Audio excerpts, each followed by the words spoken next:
Alright, relate. Now we've all seen how crazy sports can get in anime. Niggas just be doing shit. And at some point, it's not even about a game no more, cause there's literally no ball in sight. Just straight bullshit. But what if I told you that this trope isn't only found in anime? Yep, there's this one episode of Boondocks that went beyond anything you can imagine. And that's what I want to talk about today. So hey, grab a snack, sit back, relax, and enjoy.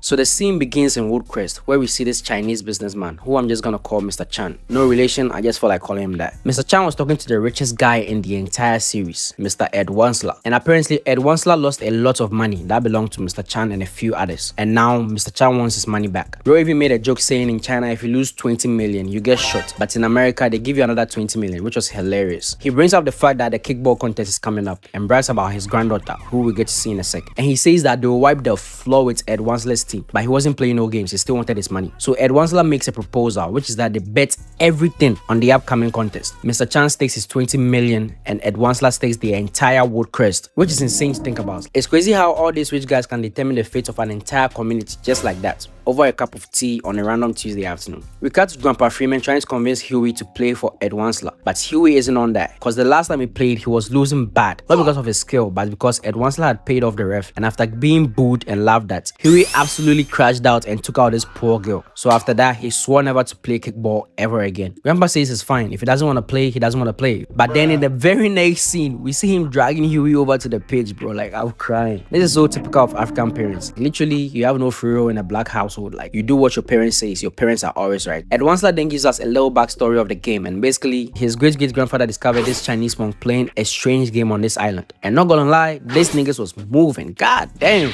Bro was fascinated and decided to bring the game to America in Woodcrest. So now every year they host the annual Wushon Woodcrest Junior Senior Harmonious Kickball Tournament. That is a long ass name. Huey was still not folded, saying because of him he gave a girl permanent severe limp, only for Ed Wansler to reveal the girl and she was perfectly fine. Bro is not beyond playing dirty to get what he wants, and he's low-key evil if I'm being honest. Huey was completely and totally shocked, had his eyes wide open. Shorty even started emoting on bro like, nah, I'll cry. Imagine quitting a game you love and you are good at because you thought you had somebody, only to later find out that the whole thing was a lie to get you out of the tournament because you were simply that good. The cherry on top being that they were now emoting in your face. Ed Wansler reveals his team and bro was low-key, high-key cooking. He got a team of mercenaries and a junior team of Dominicans top of their league. They even gave us a little preview of what they are capable of, and yeah, bro was definitely cooking. Huey was still not going, so Ed Wansler tries to blackmail him, but that still doesn't work. So he comes out clean and tells him the truth, which is that he bets everything on this one game, including their house and the entire town, like literally everything. And if they lost, the Chinese would take over, and bro made it seem like that would be absolute hell. But Huey stood 10 toes and still said no. Huey just be standing on business. Bro was on his way back home when he encounters Mr. Chan's granddaughter. They stare each other down for a sec before she breaks the silence, introducing herself as Ming. She asks Huey why he quit kickball, but Huey pretended not to know what she was talking about. Shorty then gave us a little backstory. This entire episode is full of backstories, but bro, trust me, just wait on it, gang. It's gonna get lit soon. She says even before she was born, it was decided that she would play kickball. And at only 3 years old, she was taken away from her parents to go train in a top-notch facility. She then says kickball isn't fun without a tough and worthy opponent. So Huey should enter the tournament so they could decide who is better between them. Huey still plays dumb and starts to walk away. Shorty just smirks while throwing the ball up and then kicks the absolute fuck out of it, sending it flying towards Huey. Huey quickly turns around to bounce the ball off the floor into the air before gracefully catching it with his leg stretched out.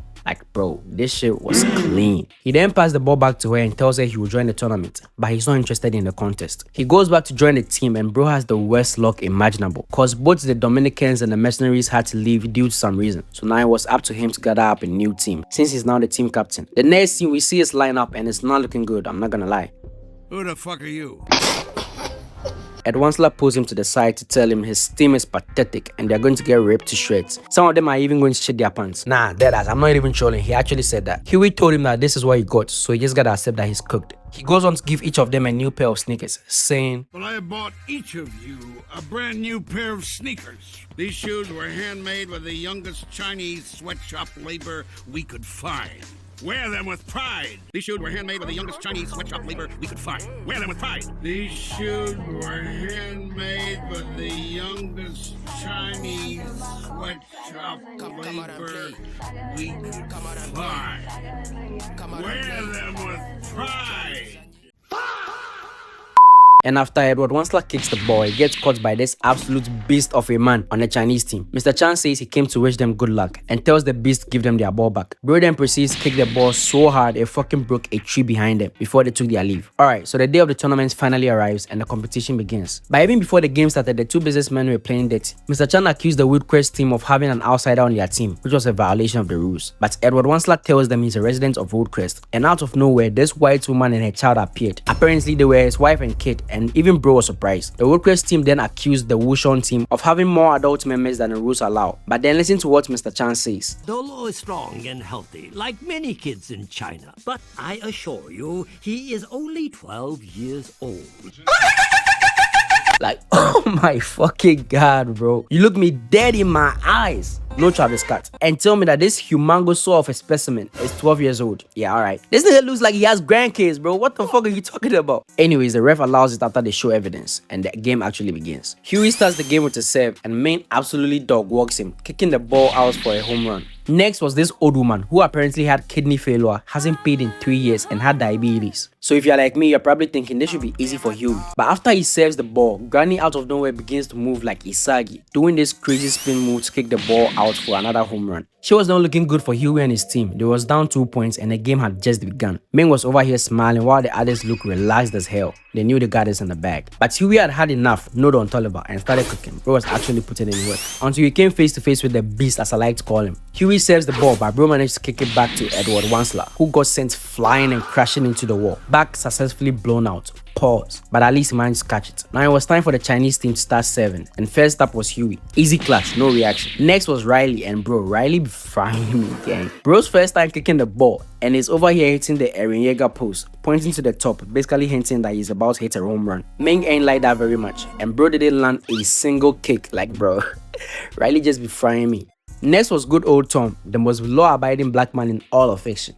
Bro hitting a little stretch, and I'm thinking he's not landing a single kick either. But to my surprise, he actually does, and it was actually good. But he started to celebrate way too early as the ball get passed back to Ming. Shorty broke the sound barrier with a throw, taking bro out and giving him permanent CTE. This was just atrocious, bro. Had wifey covering his daughter's eyes. Grandpa was up next, and the man was just hitting this devious smile. She throws the ball, and Grandpa kicks it with all his might, but only ended up passing the ball back to her. Man, what the fuck is you talking about? What the fuck was that? He tries walking around the pitch, but gives out, saying that he's out. But Ming ain't give a damn and still gave him the CTE package. The game continues, and the Wushon team was playing dead, literally using wooden bats and other crazy weapons. Ed Wansler confronts the ref, saying he paid good money for the game, but the ref said the Chinese paid better, before he tosses a ban in his face like, nah. How do you casually toss a ban in the face of the richest man in the entire series? That is just disrespectful, bro. Ed Wansler then gives the team an encouraging speech, if you can even call it that. He's no Captain Edward, but they should got the job done. Huey absolutely dog walks the next round, and Woodcrest started playing dirty too. Edward then kidnaps the ref, so they had to take a break. Huey goes to talk to Ming, and she tells him this sad story about a prison camp, where Chinese athletes who brought shame to the country are sent, and apparently is the absolute worst. She says her grandpa told her he would send her there if they lost the game, and Huey actually felt sorry for her. Ed Wansler goes to inform the Chinese team that the ref somehow tragically strangled himself, fell off a bridge, and then overdosed on amphetamine. Like, bro, that is crazy, bro. This shit was just so funny to me. So now they had to replace the ref, and who better to do a job than the man, the myth, the legend, the most racist black man in all of fiction, Uncle Ruckus. They continue with the game, and Ming's story really got to Huey because he started to perform worse on purpose. But that was until this kid asked the lady why he's doing worse all of a sudden in their language. And she told him that Ming told Huey about the prison camp story, and they both started laughing in his face. But that laughter didn't last long as Huey responded to them in their language, surprising them. Before knocking bro out with a kick, he instantly lost a tooth and passed out. Next was the lady.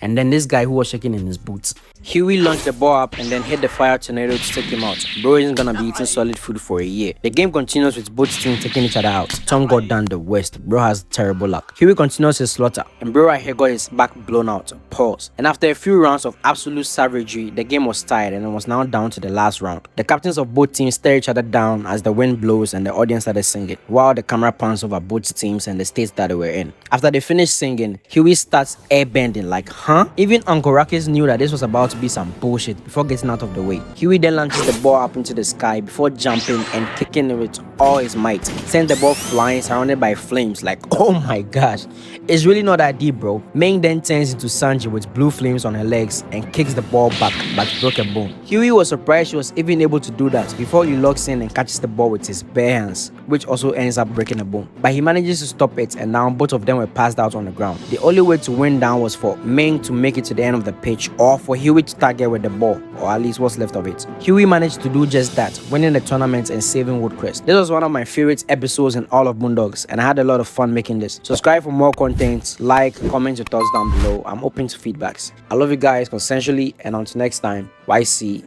out. This is the fight of our lives, and we're gonna win. Whatever it takes.